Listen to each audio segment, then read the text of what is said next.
Alright, what's up, boys? I'm doing my first one of these question answering things in a while. Now that I'm done with school, I don't really have a valid excuse not to stay on top of these and potentially make some other videos, just depending on what I'm able to do, given I barely know how to use a computer. I got a bunch of questions on the past YouTube video, and then I also put up a post on my group coaching page. Got some extra ones on there. So I'm not going to give you guys a long preamble. Life update. I'm just going to get into the questions and hopefully something I say will be useful. First question I got was, is pushing to the 1.5 grams of protein per pound of body weight mark something that is only beneficial in high-level bodybuilders / strength athletes, or is it something that someone of any level could incorporate and see benefit? Okay, so that's a good question. It's kind of in response to what I've said a couple of times, which is that most of the studies examining where we see benefit in protein intake go up to 1 gram per pound of body weight, or 2.2 grams per kilo of body weight protein intake per day. We see benefit up to that point, and then you see severely diminished returns after that. I've speculated, kind of following people a lot smarter than me, that in specific subpopulations like high-level bodybuilders, people on PEDs, or maybe high-level strength athletes, that benefit might extend upward because the potential protein demand is greater, or potentially the rate of protein synthesis is greater. So for specific subpopulations, that general catch-all 1 gram per pound of body weight, it's plenty, it's sufficient. People will make great progress on that. That's not to say that there isn't maybe some additional benefit to going a bit past that. I think that the old school bro goes straight to 2 or 3 grams. That's kind of just like a pretty silly fallacy of if something is good, then a lot of it's going to be better. And more often than not, that's just not how things work with training, right? If some intensity is good, that means there's an indefinite benefit to intensity. No. Volume is good, there's an indefinite benefit to volume. No, right? There's a spectrum. Too little is dysfunctional, too much is dysfunctional. There's a sweet spot. That sweet spot varies from person to person. It's probably much the same, and maybe for specific subpopulations, that sweet spot per protein intake is a little bit different. That's entirely speculative. I don't have a study to back this up, but I hope that you can understand what I'm saying is not that I'm telling everybody to eat that much more protein, just something to keep in mind. Not being said, there's no evidence to suggest that for a general population, for someone who's not that deviated from the norm, that there's going to be any benefit to pushing your protein past that 1 gram up to that 1.5 mark. It's something you could try for yourself, and if you're someone who keeps track of a lot of variables and that's the only variable you change and you see benefit, then rock and roll. An N equals 1 study done on yourself with good control of variables can't be extrapolated to other people, but it might be perfectly valid in your specific case. We do see some level of individual variability, so it's absolutely something that's worth trying. But I'm going to tell you, on average, I don't think there's a ton of benefit, and that those calories will probably be better spent for the average person in additional carbohydrates. So we hit that 1 gram per pound of body weight in protein to see that rate of protein synthesis, after which it kind of levels out with diminishing returns. We hit roughly 0.35, 0.4, up to 0.5 grams of fat per pound of body weight. Make sure we have that minimum intake for hormonal production, because any lower than that, you're going to feel like dog shit. You're going to have no energy. So we hit that minimum, but there's no indefinite benefit to intaking more fat past that. So then what are we left with? We're left with carbs. Carbs have a more indefinite benefit. They're anti-catabolic. We can drive an insulin response. So there's there's more of an indefinite benefit to that one. So it makes sense to fill up the rest of our calories with that. So rather than ramping to that 1.5 grams of protein per pound of body weight, I would say the average person's probably going to be better off filling that calorie amount with extra carbohydrates. But that being said, it's absolutely worth trying at some point in your lifting career. The next question I got. I've noticed that some Russian lifters, Milanichev, Belkin, Pozdiev, amongst others, have a narrow, full grip for low bar squats with their wrists in an upright position as compared to a wider grip that is taught in starting strength. I hope that I described that clearly. I was wondering whether you have experimented with widening, narrowing your grip. Has any made any difference in your upper back tightness, in your squat as a whole? If you have any recommendations as to mobility that would help to achieve a narrower grip. Okay, so first of all, this might just be how it's written. and it could not be what you mean. But I've had the privilege of watching Andrei Milanichev squat in person, and I've watched plenty of video of Pozdiev and Yuri Belkin, and their wrists are not stacked. I don't know if that's what you're saying, but they're certainly not in a straight line. Milanichev actually holds the bar all the way back in his fingertips to lessen the demands on his shoulder mobility and still achieve a narrow grip, so it'll be all the way back like this. Belkin, to a lesser degree, his wrist is back, but it's more in the palm rather than the fingers. And I don't know. I haven't seen Pozdiev squat recently. I think he's retired. I follow his coaching page, though. So I think that would be the first thing I'm going to clear up is at least the two that I know, they're letting their wrist back to decrease the mobility demands on their shoulder, allowing them to take a narrower grip. Generally speaking, a rule of thumb that's tossed around is you should take the narrowest grip your mobility allows for. If you force too narrow of a grip, basically the only way you're going to be able to get it onto your back is by having your elbows shoot straight back, your thoracic spine round over, so that's too narrow for your mobility. But if you can achieve a nice, decently extended thoracic position from that grip, then it's probably, the narrower the better, as long as you're not bearing a ton of load in your hands and getting all these elbow, shoulder, bicep issues. That being said, it's pretty individually variable. When I was much smaller and I benched less, I was able to grip just outside my shoulders, like thumb almost touching my shoulders. That resulted in good back tightness without having to do a whole lot of manual cueing to tighten up my back. But as I got larger and my pressing numbers went up, to some degree that mobility went away. And I've kind of speculated for a while now that as you grow to a certain degree, you can preserve your lower body mobility very well. I would say that I'm just as mobile, if not more mobile, than when I was small through my lower body. And I'm walking around at like 255, 260 now, which is 100 pounds heavier than when I started. And I'm actually more mobile now. Just training through a full range of motion, doing a minimalistic mobility routine is enough to keep on top of that. That being said, despite my best efforts, I've not been able to preserve the mobility through my shoulders. I think that to some degree, just packing more and more mass around your shoulder girdle is going to limit the mobility you can have. And I haven't really seen anyone with really, really big shoulders who displays like exceptional shoulder mobility, whereas I've seen guys with very big legs display very good lower body mobility. So to some degree it's a little bit different. So I haven't been able to preserve my shoulder mobility 100%, so with time I've had to bring my grip out, otherwise I will hurt my arms. I'll kind of I'll be forced into a rounded over position trying to force a narrow grip. And as my grip has been forced wider, I have to put more effort into manually tightening up my back, because when your grip is nice and narrow, it kind of serves as an automatic back tightening cue, which is great. You have to put a little bit less thought into it, but it's not automatically that much better than if you do a good job more manually tightening up your back if you're someone that has to take a wider grip. Generally speaking, I'm going to point to that rule, which is that if you can do it well, the narrower grip is generally going to be better than the wider grip. As far as tricks to improve mobility, just the old like shoulder dislocations with either a stick, a PVC pipe, or a band, I think they go a long way. I'll probably make a video at some point on what I do to preserve what shoulder mobility I have as far as my ability to squat from a moderately narrow grip, because that's something I had to work on at one point, but I wouldn't say I've mastered it, so that's why I'm hesitant to give specifics, but I would say that would be my best answer.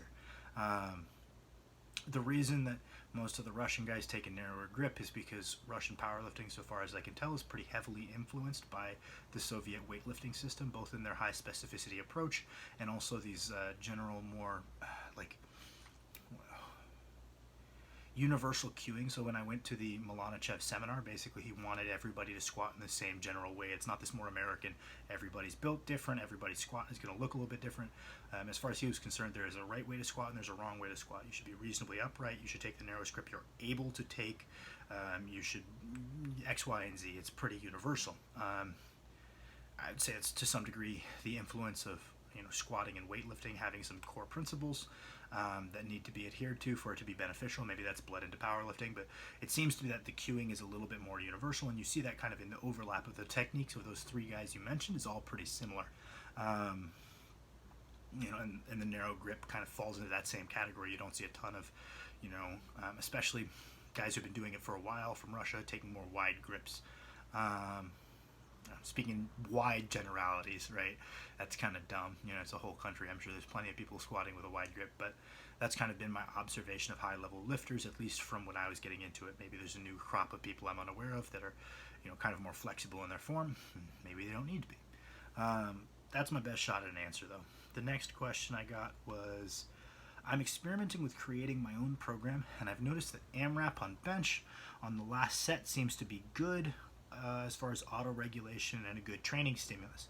However, I also noticed that I'm too tired on doing the smaller accessories, and I don't really feel shit in the muscles that I'm trying to target. Given that the feeling something in the target muscle is an indicator for muscle hypertrophy, should I cut down on accessories, or is there something I can do to increase work capacity? Just some conditioning work, making sure that you're in a good aerobic capacity, working in 2 to 3 dedicated conditioning sessions per week, whether that be HIIT, which I would generally recommend as far as time management, 3 30-second on, 30-second off rower or wind bike sprints sessions per week, 10 rounds. You're going to get in plenty good shape for weight training, and you're going to find that the amount of work you can do in a single session before gassing goes up drastically. You could do steady state. I'm not as anti-steady state as some people in the strength realm are. I think the whole it sends mixed signals to your body. Assuming you're in a caloric surplus, even if you present or even at caloric maintenance, if you present your body with an endurance stimulants, but you're not in a deficit, the amount of muscle wasting that's going to happen, in my opinion, is going to be pretty negligible. So if you enjoy that more, just spending 40 minutes on stair climber, 40 minutes walking on a high incline, making sure your heart rate's up at 130-ish, that works pretty well too. You're going to get in plenty good shape to lift weights, and that's going to help you build up the work capacity to do the amount of work you probably should be doing. The other way is just to push yourself, time your rest times, really just try to do a little bit more each week in terms of volume, add in 1 set to each accessory, kind of build up to it. Pushing yourself in this thing that you're trying to get better at, which is weightlifting specific work capacity, is going to develop weightlifting specific work capacity. So timing your rest times, trying to build your volume that way, you can get in pretty good shape training like that as well. Especially if you do keep a close eye on your rest times, so that way when you overload, you know that you genuinely got better. You just didn't rest just a little bit longer. You've developed a better work capacity. Stan Efferding kind of talks about that, using rest times as an important variable that you're able to overload, so decrease your rest times for a fixed workload. That can work quite well. So I think any of those approaches can work, whether you try to build up your work capacity via your training or whether you augment it with some additional conditioning sessions, maybe do a little bit of both. I think those can all be valid solutions to your problem. The same guy asked 2 sets of 10 and then an AMRAP versus 3 sets of 8 and then an AMRAP, or should I do whatever I like best?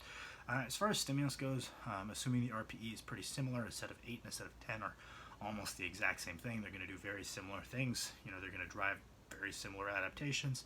So what matters there is if we're assuming similar RPEs, we can look at it as, okay, we're doing 8+ reps.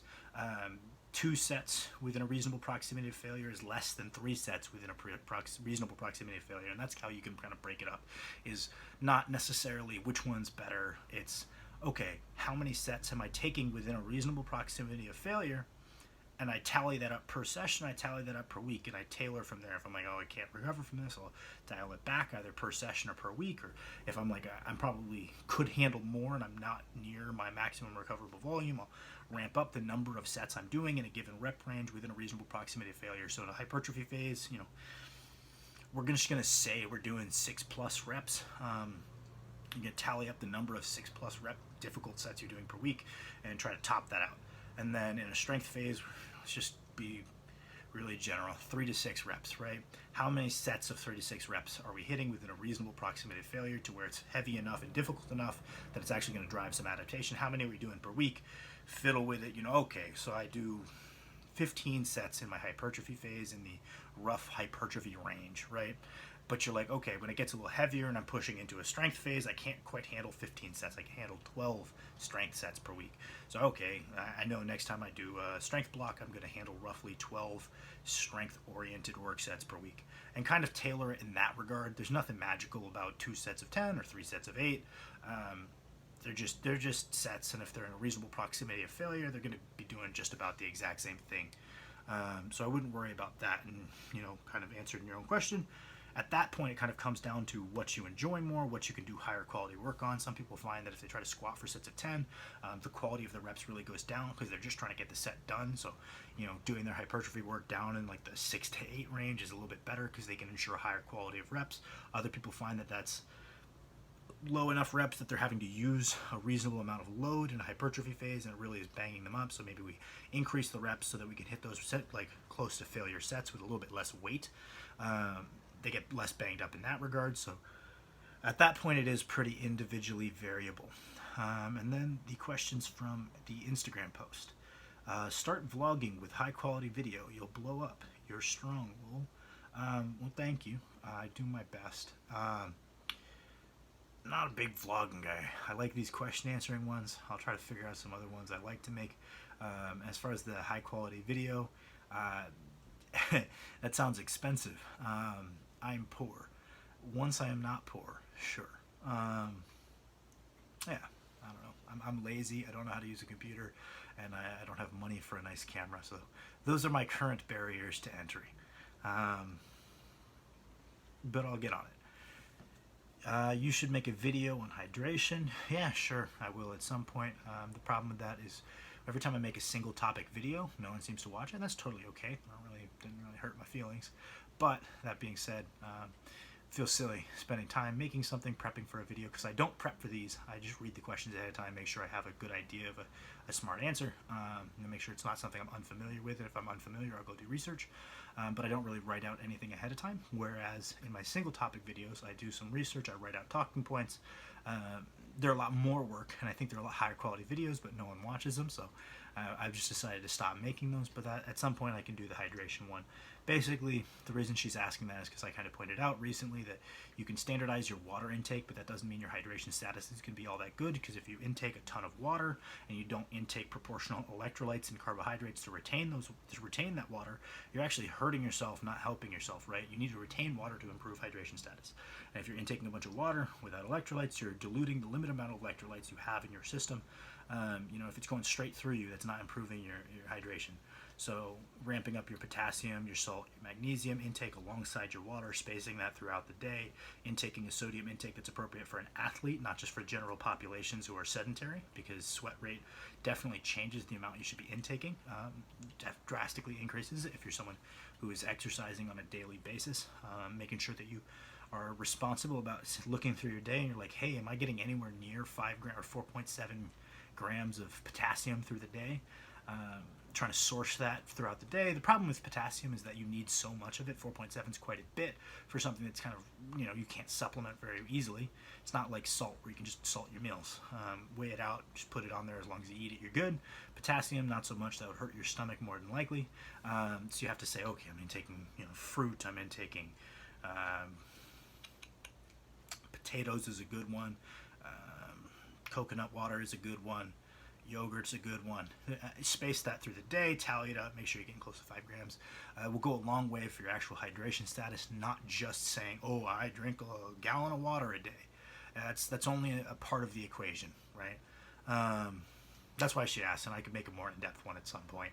The next one was film a day in the life. Sure, really boring. It's really not exciting. I'll probably wait till I'm doing at least an interesting training session.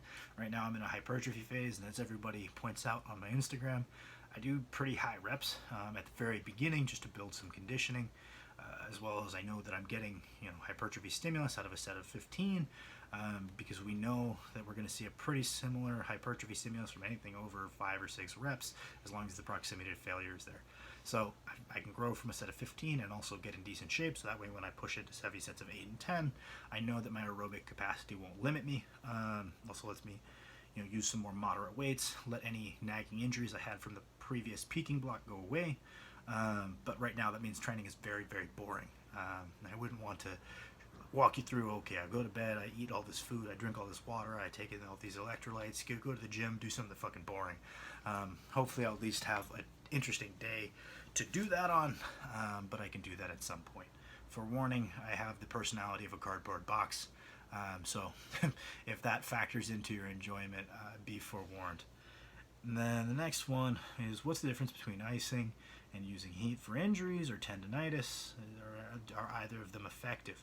Okay, so as far as the current research goes, icing is kind of fallen by the wayside. It doesn't seem to be all that beneficial. People worry that it might even have a negative impact because we know that taking non-steroidal anti-inflammatories after training, such as ibuprofen, can actually dampen the hypertrophy response. Basically, the inflammation within the muscle is what signals the body to grow. So if we really suppress that inflammation, it also suppresses the signal for hypertrophy. So chronically relying on anti-inflammatory is probably not good for our long-term progress, although something when we get into a training phase where hypertrophy isn't a primary goal and neural adaptation and skill acquisition is, that actually is okay, right? So if we're in a peaking phase, we're not intending to grow, we're just trying to train technical qualities and neural qualities. Well, the anti-inflammatory doesn't interfere with neural qualities, and if anything, being not in pain is better for your technique. So that might be appropriate in those settings, but for general off-season training where hypertrophy is important, as it is for powerlifting, then it's probably not optimal. People worry about weaker anti-inflammatories having the same effect. People say, oh, okay, well, so if suppressing inflammation is probably bad, does that mean I shouldn't take turmeric or curcumin? It's an effect size thing, right? Those are not that comparable as far as strength.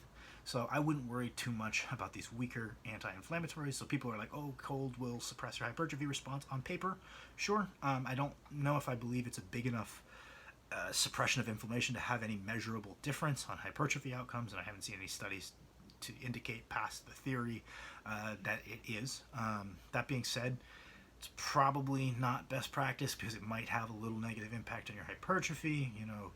Basically, the only thing I've seen that is in favor of, even for acute injuries, the old Rice method, one of the I's for ice, it's kind of changed to there's no ice in it anymore. Basically, it's just there's not much to support the efficacy of icing things.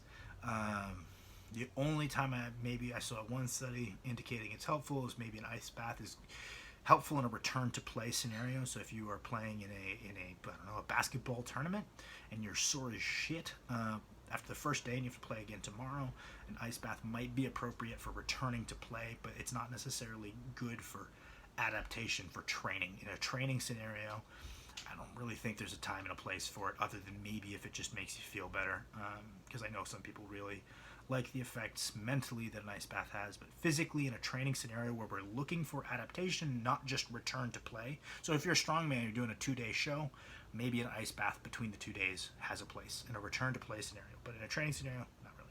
Heat, on the other hand, again, the effect size isn't huge. This shouldn't be your primary means of healing tendonitis. This should be really down low on your list.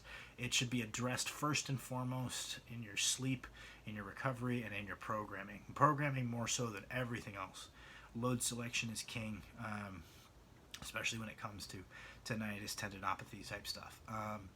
That being said, if you do want to implement this, makes you feel better, heat is going to be a more viable option. We have a very clear mechanism of action, because another problem with ice is that the mechanism of action for recovery isn't really clear. The idea is, you get cold, you deprive the area of blood flow, and then blood rushes back in. Okay, well, why not just heat it up and increase blood flow without depriving it?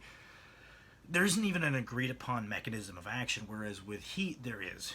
When you heat something up, it increases the localized blood flow. Localized blood flow brings nutrients, it flushes not good shit, right?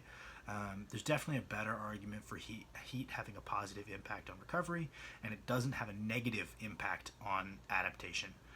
So it's probably better. So, if putting something warm on your biceps tendonitis helps you feel a little bit better, or a sore muscle makes you feel a little bit better, go for it, but it shouldn't be very high on your list of approaches to fixing the issue. I'd say that would probably be my best answer for that one. Things that have changed about your coaching, you do differently from when you started coaching. That's probably a little bit too long of a list to start. I would say that the biggest thing is I have a wider toolbox of progression schemes. So I kind of initially figured out a core progression scheme that I found worked for 90% of people, and I would deviate from that as needed. But when I had to deviate from that, I didn't have that big of a toolbox of what I would go to, because most coaches that I know, they kind of have roughly a cookie cutter approach that you start with, that you've observed works for 90% of people, and then you deviate from that. You're like, okay, this person needs a little lower volume, this person needs a little bit more frequency, so on and so forth. But you kind of have this base template that you start with. Basically, I've got a bigger toolbox of templates to start with based on specific subpopulations. I know, simple stuff like smaller people, females, you're going to start with higher training frequencies right off the bat, because more than likely that's going to be appropriate for their subpopulation. On the other side of the coin, if you have a big super heavyweight who's very strong, you're going to start at like a 1x frequency on everything, maybe a 2x on bench. Just more than likely that's what's going to be appropriate. So I've got a wider toolbox in that variety, and then also if my initial guess doesn't work, I've got a lot more things now as far as both exercise selection variations, loading progressions that I have in my toolbox than I used to. So I'd say that, for the people that initial program clicked for, I'm not that much better, right? It's for the people that it didn't click for that I think I've improved my methods. But I'd have to come back to you with like an actual list of looking back at old programs I've written to really have a concrete answer. Then the final question: what were your lifts a year into training, and is it a waste of time to compare yourself to others when it comes to strength?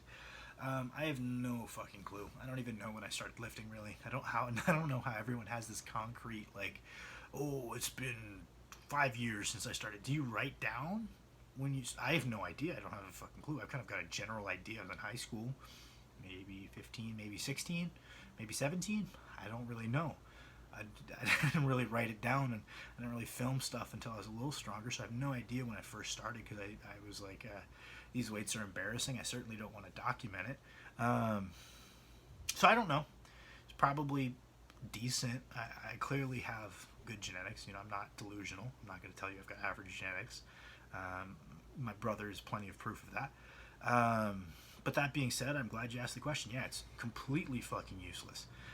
It doesn't really tell you anything. Even if the person, you're comparing your 1 year to their 1 year, and you see they're ahead of you, you're like, oh, they've got better genetics. That's fucking dumb. That's a really minimalistic view. Maybe they did extensive sports beforehand. They knew how to push themselves. They had like some level of muscle mass from doing sports.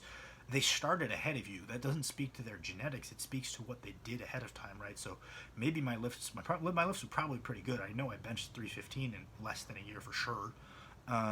People are like, oh wow, that's great genetics. Yeah, partially, but I also did a metric shit ton of push-ups for boxing beforehand, and I came in with like I had some amount of pecs coming in, right? And that goes a long way. And so that speaks more to prior training history, prior athletic history, body weight, body size relative to your height. Maybe I filled out my frame quicker. And then also speaks to what you were doing in that year. Maybe I trained smart, or maybe I trained dumb and you trained smart. So it's like there's so many things that fall into that comparison that people will overlook, and they're just going to speak, oh, it's genetics. Or maybe that's not what you're saying, but it's a useless comparison, because you don't have a tally of everything that they did and how it differs from what you did. And the answer doesn't tell you anything useful.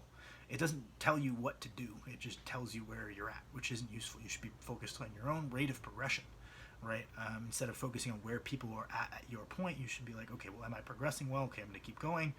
Am I not progressing well? I'm going to change my approach, figure out why I'm not progressing well. Looking around is okay, but it really doesn't help you much at all. Maybe you can look around for training approaches if you're stalled, if you're stagnant, and you say, okay, well, what are the people better than me doing? Especially like if it's someone who like you respect their approach, you respect their mental approach to training. You think they're a smart person, they're not just some freak of nature. You could absolutely look at them and say, hey man, what are you doing, or what did you do to get where you are? That can be helpful, but the direct comparison, there's just no value to be gained there. I had a better answer to this, but I forgot it because there were so many questions today. I had a better answer for you, I promise, but basically it's just not useful. It's a complete waste of time. Like 16-year-old kids seem to be obsessed with asking that question of how strong I was when I was 16. So I think I just started lifting weights. I was weaker than you, right? Is that what you want to hear? Or I was better than you should give up. Like, I don't know what you're looking for. More than happy to give that answer. Just don't know why you're asking. I don't know. I hope you guys liked the video. I hope to do more of these. If you have any questions you would like my opinion on, you can either put them in the comments of this, or you can put them. I'll put up another thing next time I'm doing one of these on my Instagram. My personal training page, my training log, is at Sheathar on Instagram, SHETHAR. And then my coaching account, which I don't use, but I really got to figure out what I want to post on there because it's kind of cool, and I coach some cool guys. I'd like to highlight them. Is Sheathar Training, so Sheathar.training at Instagram. Yeah. Also, give me any feedback you have.